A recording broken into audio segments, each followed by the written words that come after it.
The tariffs will be in place in the not distant future because, as you know, like we did with steel, with automobiles, like we did with aluminum, which are now fully on, we'll be doing that with semiconductors, with chips. Do you know what rate the semiconductor tariffs? I'm going to be announcing it over the next week.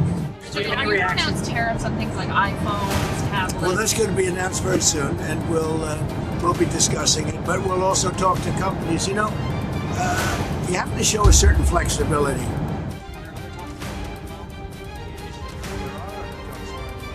Mr. President, your administration announced exemptions on the China tariffs, iPhones, computers, televisions, that kind of thing.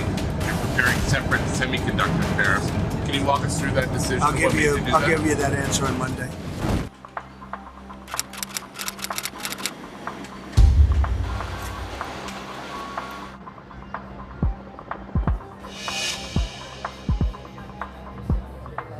We look forward to that, but that's massive amounts of steel in my first term, and I put tariffs.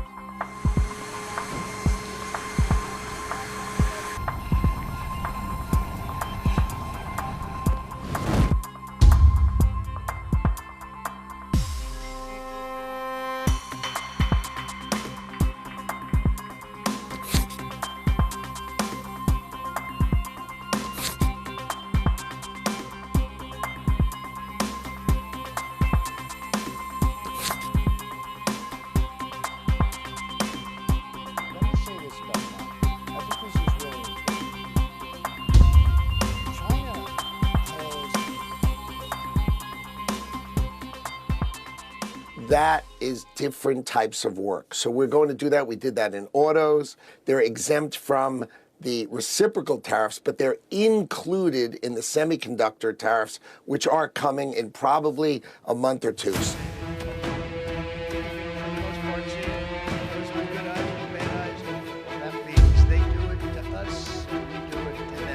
So this is unfolding exactly like we thought it would in a dominant scenario.